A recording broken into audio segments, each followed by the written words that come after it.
What's going on, y'all? 75Junction, it's your boy Sherm. I'm here with a very special guest today. Today we got Highdefrazjah. How you feeling today, brother? I'm feeling good, man. How about you, I'm man? good, man. I'm good. Happy to be here. Appreciate you for giving me the opportunity to sit down and interview, man. All love, Yeah, man. for sure, man. So for those who don't know, you can just let us know who you are and what you do. Highdefrazjah, small kid, from Suffolk, Virginia, small city. I do music production, do songwriting.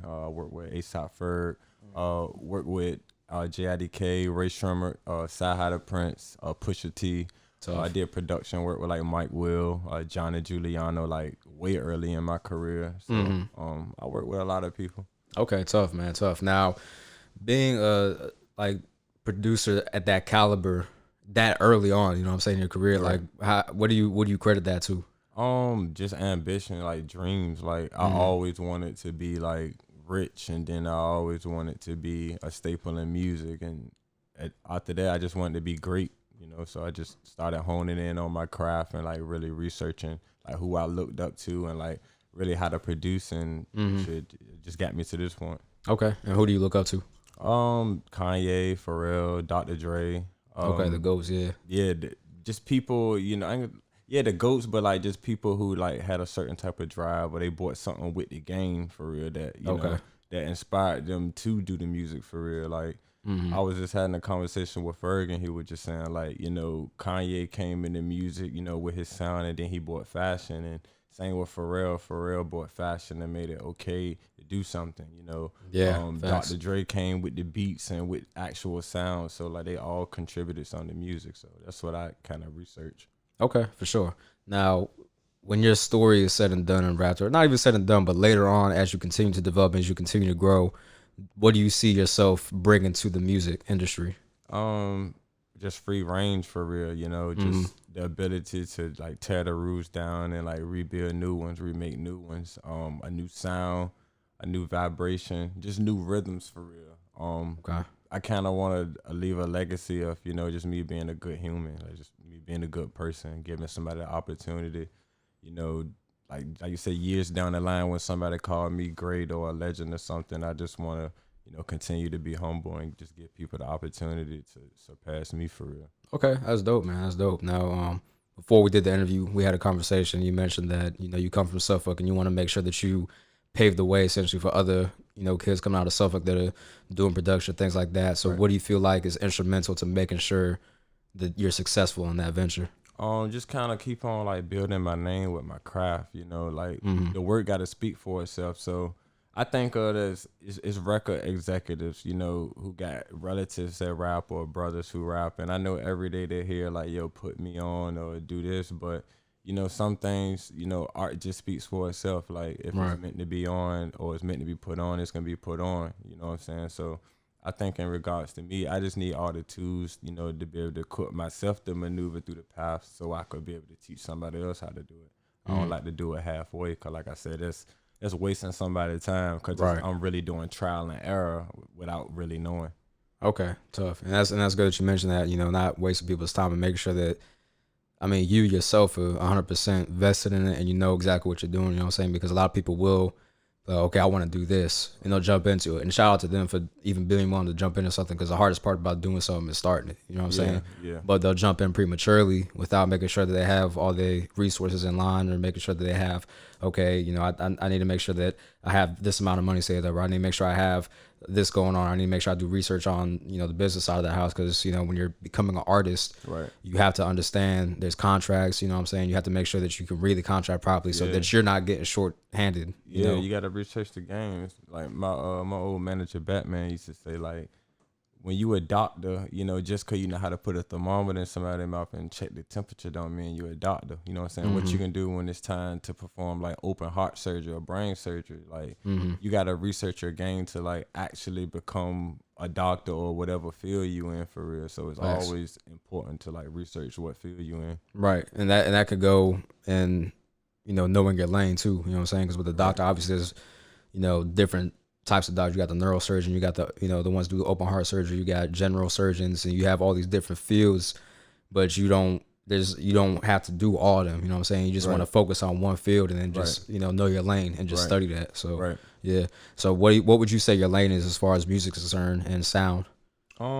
Just making a great song for real. I think Okay. with me, like I just always go into the idea of when I'm making a beat, I'm just trying to make a good song, like something timeless or Mm-hmm. just combine making you move or what's out right now to continue to be played like 20 years from now for real. Facts. So I'm Okay. just real key on just being all the way original. Like I Mm-hmm. think I got a pet peeve of like making some things that sound like other people's stuff, because it's like, yo, if I continue to make stuff that sound like other people's stuff, like how people gonna know how I sound for real. So like I Right. just always stay 100% original. Facts. Okay, I got you, man. Now, and as though you mentioned that because a lot of people will be a little bit overzealous when it comes to taking, inspiration from somebody else. There's a difference between being inspired and just mimicking. You know what I'm saying?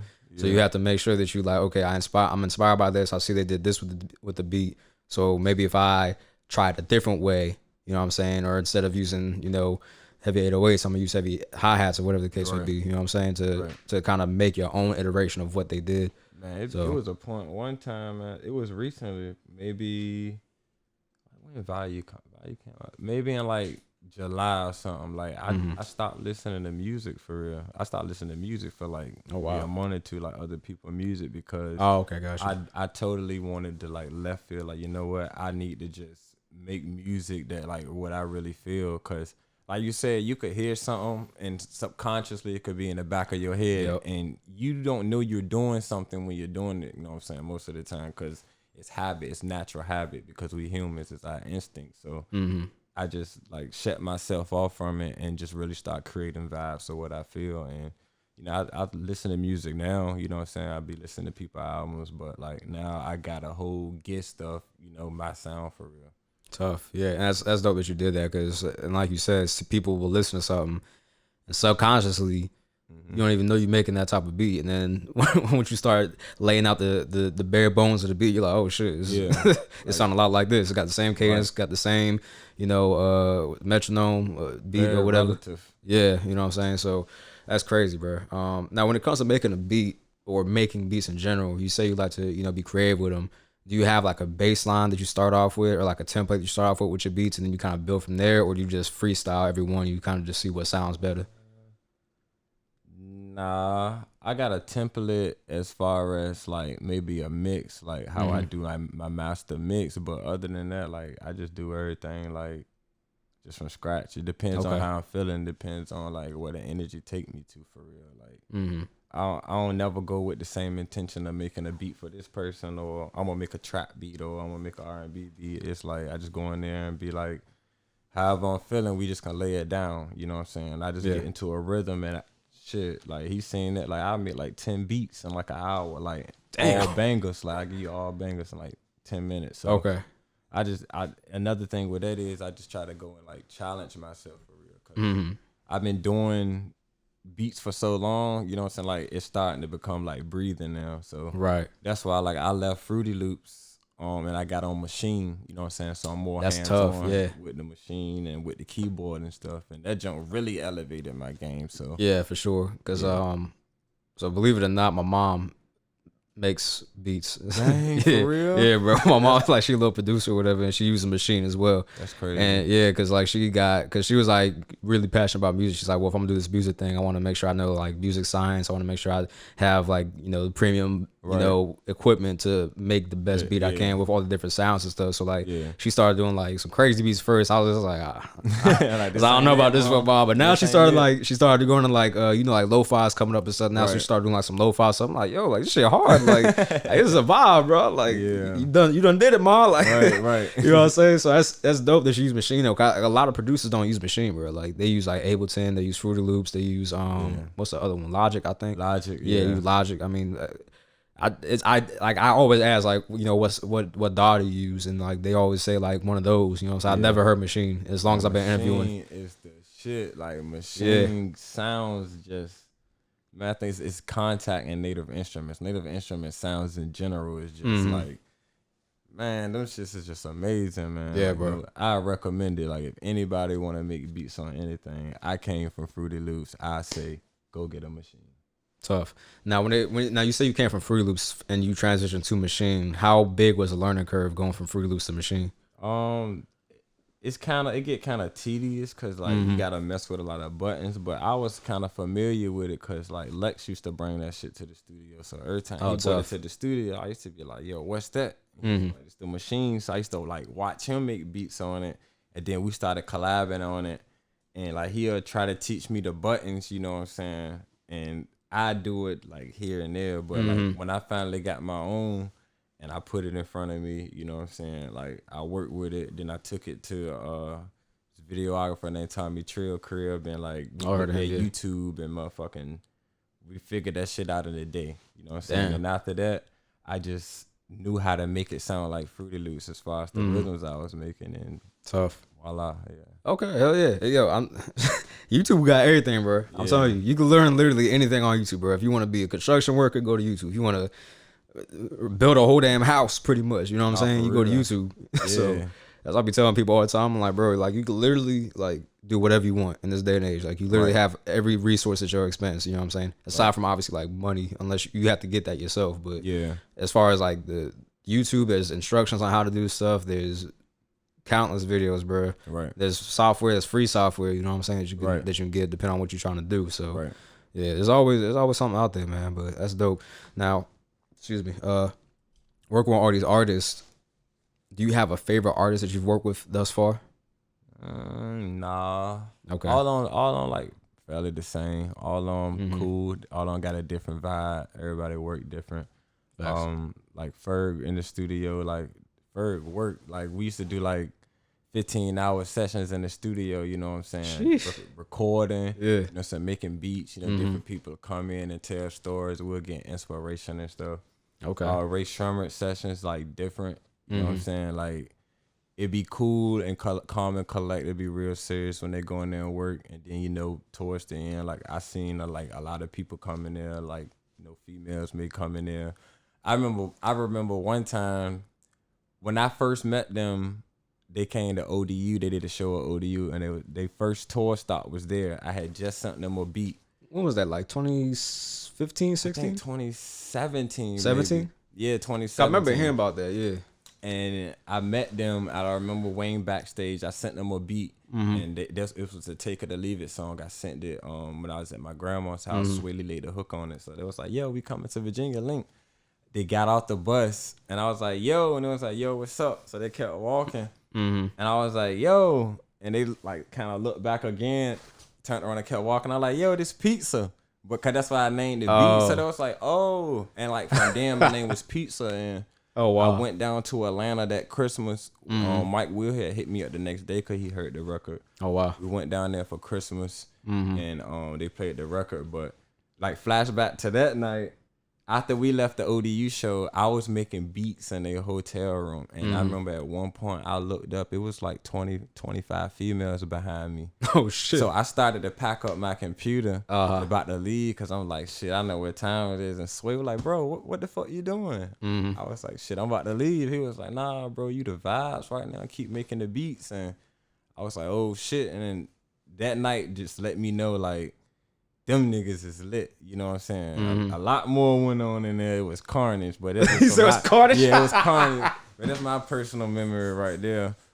And then working with JIDK too, like Jay real serious working with him. Like I'd never really been in the vicinity with him working. Yeah. Except maybe once. And that's when my homeboy Blackstar took me to his house in LA. He was staying downstairs and Mike Dean was upstairs. And when I went to play beats for him, he picked one and he started recording in front of me for like 5 minutes, then he stopped. And from that point when I left, you know what I'm saying, we did a lot of records, but we, you know what I'm saying, we released 2. Just do it really good, really cool.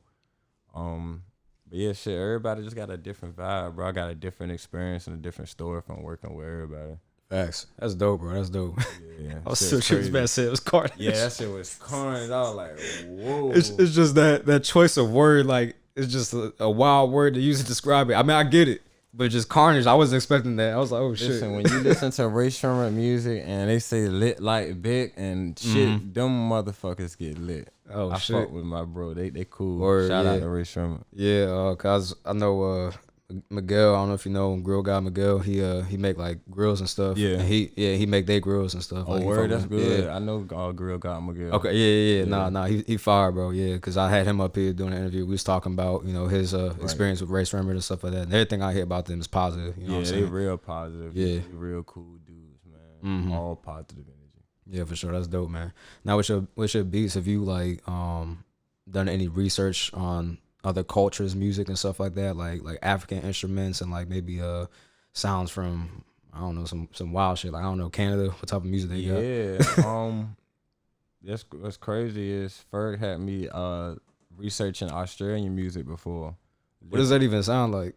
Man, it was a song called it was an instrument called the didgeridoo. Didgeridoo. Yeah, the didgeridoo. He was like, "Yo, make a beat with the didgeridoo or the didgeridoo," and I was like, "What's that?" And he was like, "It's the a main instrument in Australia." So I looked it up.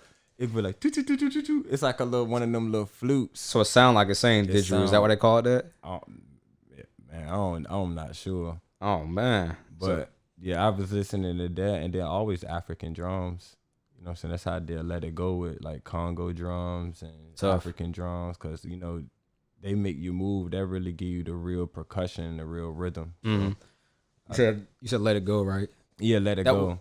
Was that Trap Lord or was that ASAP? That was Trap Lord. Trap Lord. That's my first album placement. That wasn't my first song placement, but that was my first album placement. And he's like, I'll be down to let it go. Yeah. Right? Okay, I remember now. Yeah, Trap Lord. Yeah, now that whole album's about, damn. Yeah. That's tough. So how did you even like get in his ear? Like, how did that come about? I remember one day in Suffolk, I was, what was I doing? I remember I walked in the house because I stayed on one street and my uncle girlfriend stayed on the next street. I remember walking into her house and I remember Drake announced A$AP Rocky, the opener for the Club Paradise tour. So I was like, who is A$AP Rocky? You know what I'm saying? Obviously, this motherfucker must be big if Drake announcing him. So right. I went to do research. I found A$AP Rocky, then I found all his followers. So I was like, yo, I'm about to send him some beats and I'm about to send everybody with A$AP here some beats. So I remember going to Ferg page and I was like, okay, I'm about to send him some beats. And like 15 minutes later, he emailed me back and was like asking about me, asking where I was from, said he liked the beats. And I remember me and him just kept in contact every day. Like we talk almost every day, if not every day. And then he told me like the songs that I sent him, he needed like the stems for him. So I'm like, what is the stems? You know what I'm saying? He was like, I need like the files to break down to the beat. I'm gonna use it for my mixtape. And I remember Work came out. Yeah. And Work took off like shit. That shit went out the roof. And I remember him emailing me like, yo, like Trap Lord is an album now. So like I was like, yo, like that shit just had me feeling like, yo, my life is fucking changed. Like this is an album placement. Right. I remember they came here to the Nova when who was on the tour? I think Schoolboy Q and was on the tour. And I first met him in person and he linked me with Tash from Very Rare. I met A$AP on the bus because he was playing Let It Go on the bus and Rocky peeked his head out the door and was like, yo, who made that? And it was like, he made it. And he was like, oh, the beat was cool. Went back in the room or whatever. And man, just from there, I was at different backstage shows with him in Richmond. I went to Trelecto Fest in DC like right before Trap Lord came out. Then I just started going up there and working with him and doing them long sessions and just building. So like tough. Just being around Ferg and the whole A$AP mob experience around that time was just like, it was different. Like I said, especially me coming from Suffolk, I'm like, yo, I'm with fucking A$AP mob, bro. Like, or I got a goddamn placement with Ferg. So right. Like I said, that shit real humbling and inspirational at the same time. Oh yeah, bro, that's crazy. Cause like a lot. So I mean, and really that came about from you just shooting your shot. He's like, yo, I'm gonna send him these beats. Right. You know what I'm saying? Just on a whim, like I'm gonna send him these and see if he fuck with it, and then gonna be he fuck with it. Cause a lot of people they just like, oh, I'm not gonna send that email. I'm not gonna DM them because they ain't gonna see it. Man, I was hungry back then, bro. Like I felt like I had a lot to prove, cause especially like when I told people I was gonna do beats, like I was laughed at one time. I ain't gonna never forget. I was laughed at, and people just didn't believe it or couldn't see it. So, like I said, I just did whatever it took to get there, cause I was like, man, no matter what, I'm gonna get there. Like I ain't about to stop. I ain't gonna take no breaks or quit. I'm gonna just do it. And I went through a lot of hardships and struggles. Mm-hmm. And some of them that I didn't even notice because I love doing the music so much and making beats so much. Like, it just didn't come in a thought in my mind that I was struggling. Mm-hmm. You know what I'm saying? I had the mindset. I ain't had no kids. I had a roof over my head. You know what I'm saying? It was times I was sleeping couch to couch, but I was like, shit, as long as I can make a beat a day and smoke a J a day, I'm good. Mm-hmm. That was my mentality. And Okay. like I said, it got me to here. Okay, tough. Now, what would you say is one of the hardest things you've had to deal with going through your journey in production in the past, 10 years, like just in your life? Like, what's the hardest thing you've gone through, in your opinion? I think the hardest thing, cause it's just like what we spoke about. Like, I've been independent for like 10 years. Mm-hmm. So I think for me, not having a machine behind me, the only hardest thing for me, for real, is just like really getting in the room or, having a guaranteed schedule or going in the studio with these people. Mm-hmm. I think with me being independent, you know what I'm saying, it just make me push past my limits and make me learn how to do this stuff, because I got all these placements without a label, without nobody getting them for me. And you got people that's in the label who don't got placements as big as me or none right now. You know what I'm saying? Mm-hmm. So, like I said, I always say it's a humbling experience and it's inspirational at the same time. But I think sometimes when I think things are impossible, they just become possible. Like I said, I always shoot my shot. Like, I always do research. I'm going to find your email. Like, back then, I used to try to find your iCloud to send beats to your phone. You know what I'm saying? I take the cuss out. But like I said, the work gonna speak for itself. Right. And one thing somebody in the music industry can't do, they can't deny the hard work. Facts. They can't say I ain't work or I ain't attempt or try.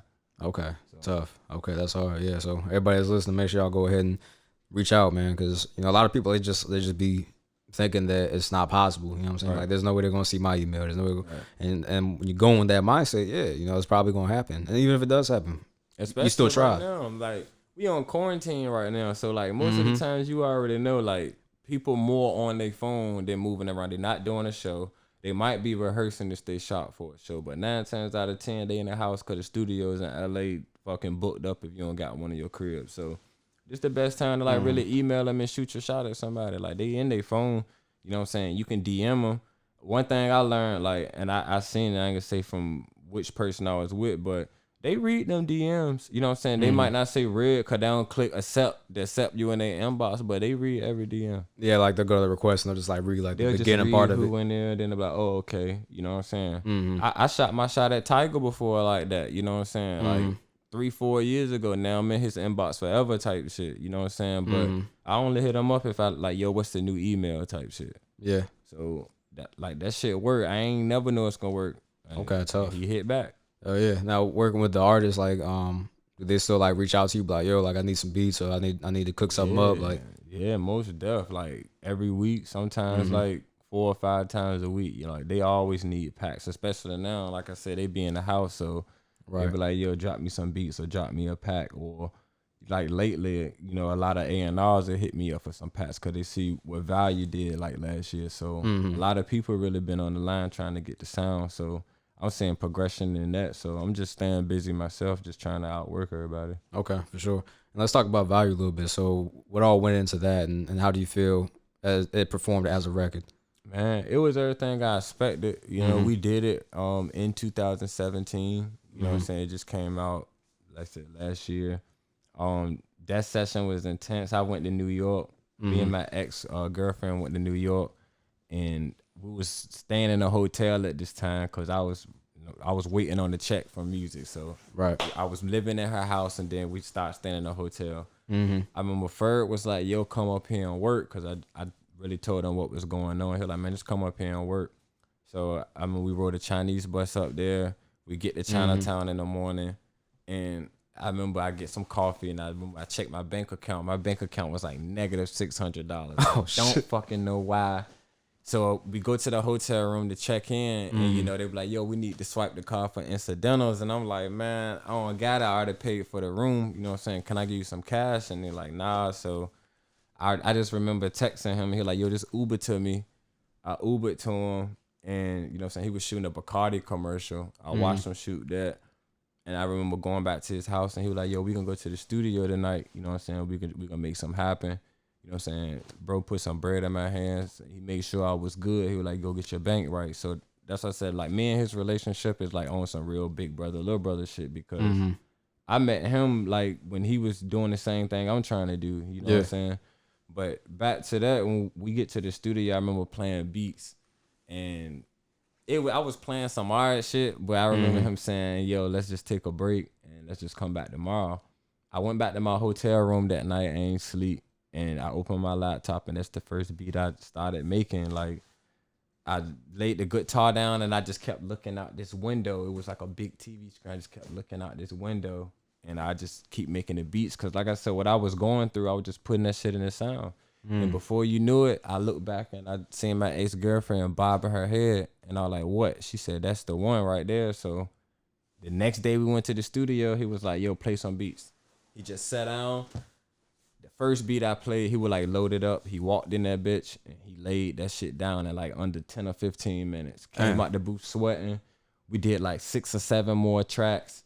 And then when we went to replay them, he just kept playing and he was like, yo, this is gonna be fire. But it's supposed to have been on Still Striving, but it never dropped on Still Striving. So when he came here last December, I went up there. I had Earth meet me up there, and like he witnessed that whole moment. You know what I'm saying? I reconnected with him after like 2 or 3 years. Yeah, you know what I'm saying? We rap, we freestyle, we talk. He played music. You know what I'm saying? He did the show. He brought me on the stage when he performed Let It Go, and we came back. He was like, "Yo, your song gonna be the single, my next single next year." So I was like, "Okay, all right."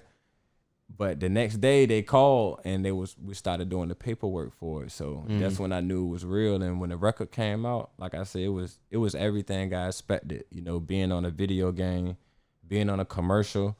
Yeah, that's fine. I think the only takeaway from it is, you know, Something in the Water. He was gonna perform it at Something in the Water. And Something in the Water is always on my birthday, April the 26th.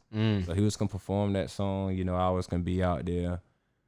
The most perfect birthday gift. And I know if COVID didn't strike, just seeing that shit being performed on stages would have probably intensified and amplified. I was sick, bro. You know what I'm saying? I was sick when they canceled. I was like, fuck, bro. Yeah. But I get it, but I'm just like, fuck, man. That shit would have been lit. That shit would have been lit. I was hoping for it. I was really hoping for it. You went to the first one? Yeah, I went to the first one. Okay, yeah, that shit was lit, bro. I definitely enjoyed it. That shit was lit. Yeah. I remember specifically when Ferg came out. And I ain't never been in no mosh before, bro. But motherfuckers just started mosh. I was like, oh, shit. Yeah. So motherfuckers jumping. I was like, shit. All right, well, I started pushing motherfuckers, you know what I'm saying? I was like, all right, cool. Let's get it. You know what I'm saying? It was a vibe, you know what I'm saying? Like, his music just gets you hyped, bro. Like, hey, he first said address him as the anthem, man. That's what he called himself, the anthem, man. No, facts. Because he definitely got something, man. Facts. My personal favorite, I don't know if it's anybody else's, but my personal favorite from here is Shaba, bro. Shaba. That's about shit, bro. Man, that's about shit. When that shit came out, I remember people around him was telling me like, "Yo, Shaba gonna be it." Shaba is like his favorite joint. So when I heard Shaba, I was like, "Oh shit!" Like that shit really was man. Every time I heard that song, it take me back to that year, yo. Yeah, like, it just had that sound and the vibes, and I always remember where I was at when that song came out. Yeah, that's why I fuck with music, bro, because like it will literally take you to a place in your life. You know what I'm saying? Like a song will make you remember stuff or put you in a place that you were in previously, and you're like, "Yo, I remember that vividly." And you will always remember that vividly and always be associated with that song. So that's definitely tough because like music is like you said, you know, it's impactful and a lot of people get impacted by it and they don't even realize it. Right. So yeah, that's tough, bro. Now, what's it like being an artist too? Like, you know, making like, is it a transition or is it more so like you are an artist and you produce? It's like artist and produce for real. Okay. It ain't really a transition because back in like 2014, me and Lex used to make beats at the studio, and then he used to always be like, "Go in the booth," and I was like, "Go in the booth for what?" He'd be like, "Go rap." So like it started as a joke for real, but then once I started hearing how I sounded, I was like, "Yo, like shit, I'm actually fucking dope." So, right. And it was just a combination of sending beats to like different artists, and they saying, "Yo, the beat's dope, but I don't know what to do with them." So I'm like, "Shit, I'm gonna show you what to do with them," and you know. Just from my beats being different, you know, I just bring a different element and a different vibe.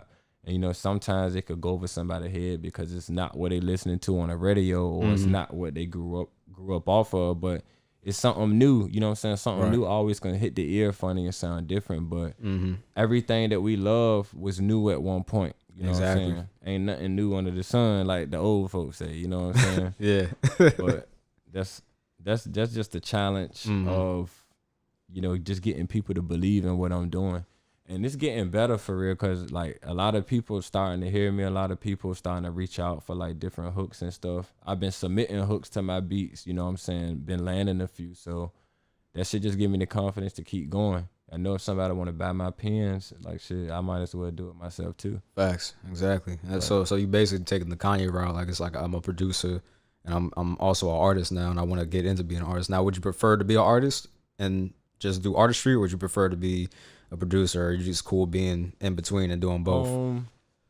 I think I just look at it as overall just producing. Okay. Like, I might say like I want to be a rapper or like an artist, but overall, like I'm just still producing. You know, I'm still making a beat, I'm still making a sound, and I'm producing a song or an element for a person. So Right.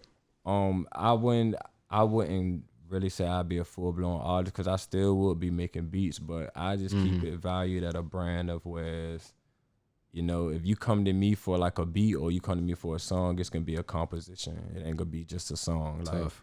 I take that part seriously. Cause like you said about Kanye, it's crazy. The universe speaking. I told Ferg that yesterday. I was like, yo, like sometimes I feel like Kanye when he was like, yo, I can make these beats, but I can rap too, and everybody was like, okay, yeah, we hear you, but like Right. they really wasn't hearing him. So I feel like I'm at that point where a lot of people believe in me. I just gotta go make it happen. Like, I just gotta show them, cause ain't nobody gonna do it for me on that end. Right. Like, the beats are always gonna run, cause I made my name and reputation with that. You know what I'm saying? I still get work for the beats. Like I said, 10 years in.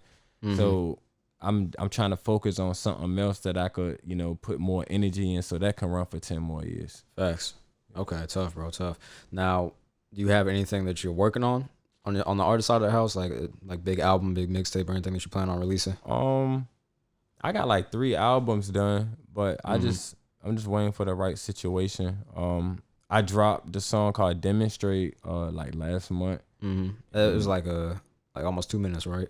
Yeah, it was short like a one? 2 minute little short. Yeah, Okay, I yeah. remember I made the beat that night in the studio, and I was like, man, shit, I'm just gonna lay it down. And it's basically the introduction to tell you who I am, my mission. It just give you a whole vibe of who I am. You know, Okay. I feel like that's the song everybody gonna go back to when it's all said and done. Or when I drop new music, people are always gonna go back to see, well, let me see what else he got out, and that's really gonna speak the prophecy, is what I call it. You know what I'm saying, about it. And I'm gonna start to drop more music like this year for real. Cause like I said, my confidence is getting crazy, and just a lot of stuff is aligning. I'm gonna be shooting videos, like cinema type videos. Tough. You know, I got the merch out. I'm just thinking of like innovative ways just to be different. Whatever's different to get people to come this way and fall in love with the craft. Like, shit, I'm gonna do it. Hell yeah, that's dope, bro. Now, you mentioned merch, so that is the Evil Robot brand, Yeah, correct? right. So tell me a little bit about that. How did it come about, and you know, what came up with the logo, the name? Like, why'd you decide to go with that? So I had a group called Def Corp. You know what I'm saying? Because I'm Highdefrazjah, Def Corporation. Like, I always. I thought you said death. Yeah, no, like Def. Like, no, I was like, oh Def. shit. Like, so I called it like Def Corp, which means like my camp or my corporation that I had. Okay. You know, I had like artists, I had like media, I had like bloggers, I had cooking. Like, I had a whole like team around me. And while I had that, I was like, man, I just need to think of another brand. And one day, I was just thinking of names, and I thought of Evil Robot. Electric Visions and Luxury. That mean bringing your ideas to life, you know what I'm saying, in the most compatible way. It could be me, one person's blessing is another person's demise, one person's demise is another person's blessing. It just based around perception on how you view things, you know, because, you know, we all have opinions, and your opinion could be argued as a fact most of the time. But you know what I'm saying, you can't argue a fact with his opinion. So with Evil Robot, I just give you the opinion to just do what you want to do, be free and creative. And also, I'm a machine. Like I said, people call me a robot because I be making robot sounding beats. So I be up all night, you know what I'm saying? Or I do the beats, or I do the music, or I try to do the business. Like, it's nothing that I feel like I can't do. So I just thought of the brand. And, you know, with the Death Corp situation, I just felt like with that, everybody was just so great, man. Everybody was like talented. Everybody just had their own vision. And I think it was just ahead of its time. So, you know, it kind of broke apart. And, you know, I just had Evil Robot, you know how people had certain opinions on certain things or situations or how things ended or things didn't blow up, but they ended weird. You know what I'm saying? So the name just speaks for itself. I might be viewed as the evil robot in a good way, or I might be viewed as the evil robot in a bad way. But, you know, I created that to find likewise or like-minded people like myself to, you know, represent the sound, hold the sound down, or either help them build, because I could see something that they can't see. So I'm really just trying to build Evil Robot and just into like a top tier corporation with, you know, limitless ideas for real. Like you said, my business manager worked for NASA, so you know, we'll throw technologies and stocks and investments, you know, other than the music. Right. Just start pushing into world like humanitarian goals and like world leader views and shit like that. You know, that's the vision for it. Oh yeah, that's fire, bro. That's dope. Because a lot of people, they'll make brands, but they don't put that much thought into it. Like that was a really fine lines definition of what exactly the brand is and what it represents. It's more than just a brand. You know what I'm saying? So lifestyle. Yeah, exactly. Yeah, it's a lifestyle. And then with the merch, you'll start to see the different things, like the images and the graphics. It's gonna be like some of my favorite things, or like the people around me, some of their coaches are favorite things. So you know, it's gonna be a real precise and oriented clothing line. It's gonna expand into, you know, sweaters and cardigans and stuff. But I think right now, I think I just got a mission to, you know, sweep up the urban and the kids and stuff right now. Okay. Oh yeah, that's fire, bro. Now when it comes to you know, long hours in the studio, you know, whether it be as an artist or producer, do you feel like it's like your physical health over time might get away from you, or do you feel like are you on top of that? You know what I'm saying? Because like a lot of people, they'll go in the studio, you know, they don't eat well, you know what I'm saying, or they, you know, don't have a good amount of sleep, and then they just health, like over time, like they're good now because they're young, and over time they start to like decline and start having these issues. I mean, it was kind of both for me because like I said, I'm getting older now. I ain't old, but I'm getting old. I'm 28. You know what I'm saying? So me coming up in music, you know, I used to go in the studio and work off like Xanax and stuff like that, and I used to smoke, and you know, sometimes I used to take it. A person would never knew I was on it, but I think one thing about that, that shit just helped me work, you know, as far as having a clear mind. And on the flip side, you will forget to eat, you know what I'm saying? But with that, like I said, I was just up all night, you know what I'm saying? Same with like Adderall, you know what I'm saying? Right. I think when musicians do things like that, you know, I don't think they view it as a drug. I think they view it as like creative enhancement, you know what I'm saying?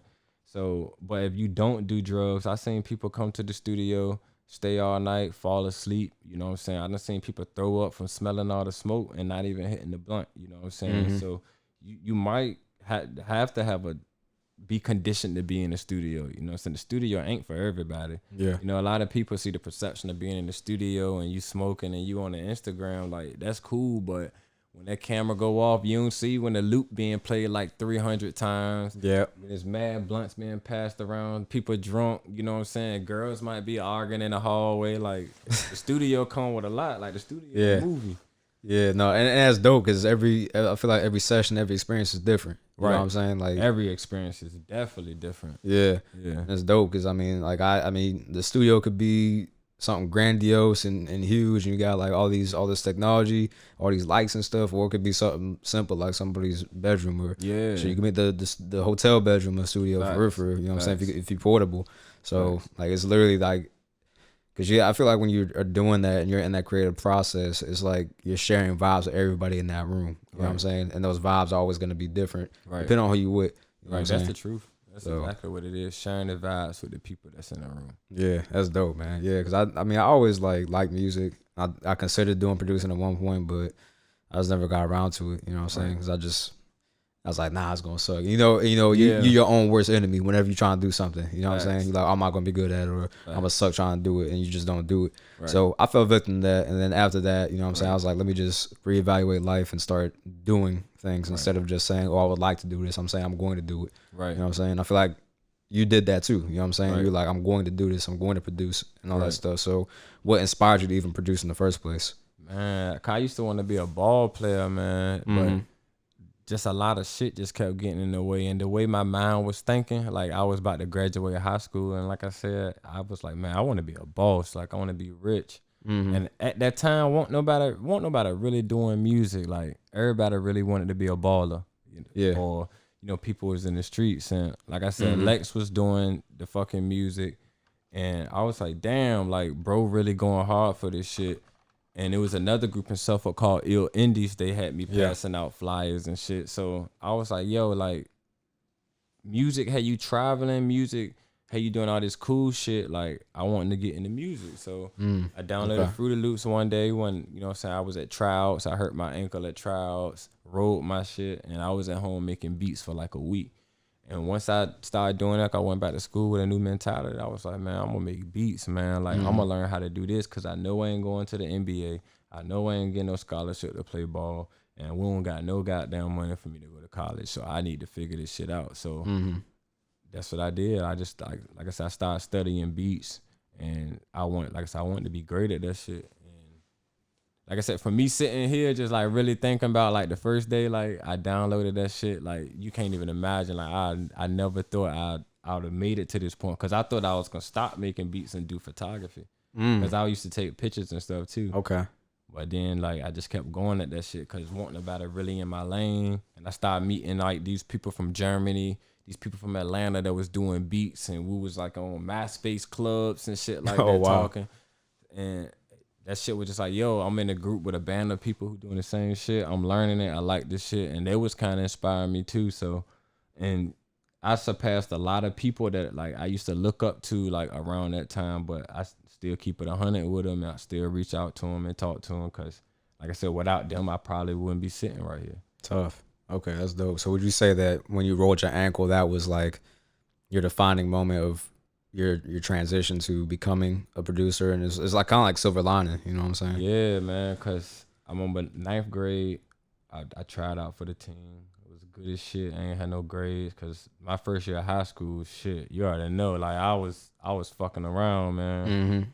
10th grade year came, tried out, same thing.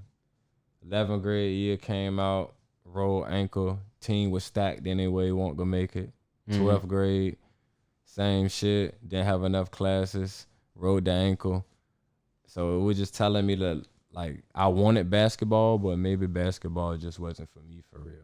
I got you. Know what I'm saying? So and I think mentally it had me in a place where I was confused and didn't know what to do. But like I said, like downloading Fruity Loops was like probably one of the best things I ever, if not the best thing I ever done in my life. Yup. Okay, that's good. So I mean, music has really clearly done a lot for you. You know what I'm saying? It's really defined who you are now. Right. Okay, that's tough, man. That's tough. So what advice would you have for anybody that ever wants to get involved in doing production or artistry of any kind? I say the same thing. Just be yourself for real. Like all you gotta do is be yourself. You can hear a lot of no's. You know what I'm saying? You can hear a few yeses, but them no's gonna propel you to get a yes for real. Yeah. So my advice is just keep working. Research the game. And other than just saying that generic answer, because I heard a lot of producers say it, I think just when you create and don't create to be like nobody, like just create for your comfort because somebody gonna feel it. Somebody out there that feels like you, somebody out there gonna feel like the beat you made. You know what I'm saying?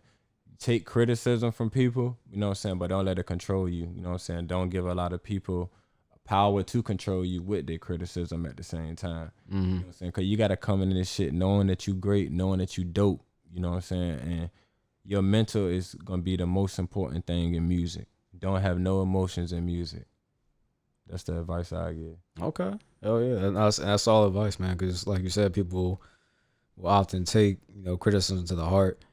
And I don't know, low-key, I be finding that like kind of weird. I'm like, bro, you can't be sensitive to stuff like that. I mean, when you think about it, like you're gonna give out the perception to people that are around you that you can't be, criticize. You know what I'm saying? Even if it's in a constructive manner, because like Right. that's why like people will be like, yo, like I got this music, and I can't be like, yo, like this sucks. Like, you know what I'm saying? Like I'll tell you that, but you gonna get tired about it. Or I'll be like, I won't put it that abrasively. I'll be like, yo, this, maybe do this different, or this ain't the one. You know what I'm saying? Right. Because I mean, you need people to be honest with you. Because if people ain't honest with you, your stuff not gonna be good. You're not gonna learn from your mistakes, and you're just gonna keep doing the same thing. That's the thing, man. Be 100 with people, and sometimes when you be 100 with somebody, some people will take that as you trying to chump them or you trying to lowboy them and shit. But overall, like when another piece of advice, when somebody of some experience like really share something with you and they really don't have to, like really take that advice, because you can't pay for that.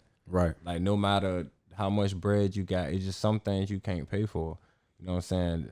All the things I've been through, I don't care if I get $1 billion, you know what I'm saying? Like that shit ain't gonna amount to that moment I downloaded Fruity Loops. It ain't gonna amount to that moment when I went to New York broke and I made value, because I can't pay for that shit again. Right. You know what I'm saying? Because them memories probably the reason I got that $1 billion. Mm-hmm. So that's just another piece of advice. Just always be grateful when somebody shares something with you. Yeah, absolutely, man. Because, like you said, I mean, some people got to pay for this shit. You know what I'm saying? And a lot of times what they tell you is invaluable, you know what I'm saying? As far as, like, it could give you an epiphany for all you know. And you can be like, okay, now I know exactly what I need to do. I know what path I need to go down. You know what I'm saying? So, yeah, that's super dope, bro. But I think, we covered a lot, man. I think we'll get ready to wrap it up. So let me just ask you this. Who do you have, as far as artists concerned, that you want to possibly work with or get some placements with in the future? I be wearing the shit up my manager. I'll be like, yeah, I want to work with Billie Eilish. Like, I like her style. Yeah. And it's a style I kind of want to like venture into that lane, the way my drums is, And man, she just fucking dope. Maroon 5, like I've been making like pop style beats and shit like for the last 2 or 3 weeks. So I'm just trying to jump in a different lane, man. Basically, anybody who want to work, I still want to do a whole like album for Takeoff. Like I just fuck with Takeoff and Migos. So. Yeah, facts. But other than that, anybody who want to work, man. Okay, yeah. I mean, your beats would complement them well too. For Migos, yeah. Your beats would definitely complement them well. I fuck with a lot of Travis's stuff too. Like he has a lot of like weird sounds. Like, did you hear? Have you seen Tenet, the movie? Tenet, nah, I haven't. Okay, so he did a soundtrack on Tenet. And one of the song I guess that he had for the soundtrack was called The Plan. And like the song is just like it comes in weird, it's like boom, boom, boom, boom, boom, and you're like, yo, what does this sound like? It's like kind of like catchy, you know what I'm saying? But it's like, yo, what is this noise? Like, so I like hearing like weird stuff or different stuff like that. You know what I'm saying? Like him, Kanye, Pharrell. Like Pharrell has a plethora of crazy sounds that he uses. You know what I'm saying? I met Travis at Trelecto Fest. Oh, word. When I went with Ferg that time, I was a super fan. I missed his performance that day. And I remember after Ferg performed, I remember me and my girl was standing next to Ferg. And Chase B walks up and I'm like, yo, what's good? And he like, yo, what's good? Who you? I said, I'm Rajah, yo, I may let it go for Ferg. And he was like, yo, Travis, yo, come here, there he go. So I'm like, oh shit, you know what I'm saying? Like, what's good? So he wanna know, he like, yo, what's up? He was like, yo, this the nigga who made Let It Go. So I remember Travis dapped me up, you know what I'm saying? He told me the beat was hard as fuck. It was one of the hardest beats he ever heard. He gave me his phone number. You know what I'm saying? We kept in contact. We were sending beats and music back and forth. And you know what I'm saying? Shit happened. Like, bro blew up. You know what I'm saying? Congrats to him and all his blessings and all of that shit. I've been reaching out and, his people's been reaching out. So tough. I've been just trying to figure out just, how to get back over there, how to get back in. Okay. Hell yeah, that's fine, man. Well, I know you're gonna do it, man. I definitely can see it happening, bro, for sure. So yeah, y'all be on the lookout for that. But where can people find you at, bro, as far as social media is concerned? Look, you can find me at Instagram at Highdefrazjah. You can find me at Twitter at Highdefrazjah. That's RAZJAH.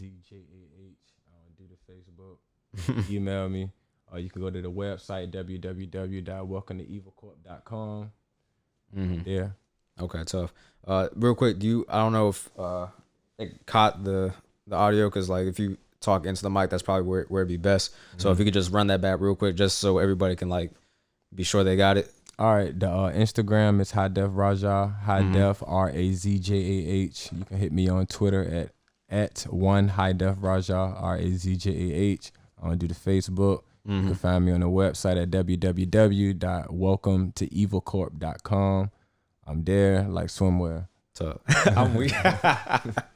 Tough, bro. Tough. Well, hey, once again, bro, I definitely appreciate the opportunity, man. You know, allow me to sit down and interview with you, man. It's been a dope interview. I appreciate your insight, and you know, I always learn from people when I do interviews with them. So, you know, I appreciate you for, you know, imparting your knowledge with me, bro. I appreciate that for sure. Man, I appreciate you too, man. I appreciate you having me come up here, man. Absolutely, bro. Absolutely, man. All right, brother. You got anything you want to add on a concluding note? Be on the lookout for that Breakfast at Midnight. It's a whole album I produced for my homeboy Jinx. You know what I'm saying? He a part of the club. Oh yeah. Shout out to the Evil Robot Club. Shout out to my assistant, Fellanet, my business manager. Shout out to my clothing department, my man Q. Man, just shout out to hip hop in Virginia. Hell yeah, bro. Hell yeah. And your single's called Demonstrate, correct? Yeah. Okay, for sure. All right, y'all. You know the vibes. Make sure y'all go ahead and fuck with Highdefrazjah on all streaming platforms. Make sure y'all go ahead and listen to that Demonstrate, run his streams up, and make sure y'all be on the lookout for more music in the future and more placements. Brother, I appreciate you, man. Look forward to your future successes, bro. All love, bro. Appreciate you. Absolutely, for sure. 75Junction out.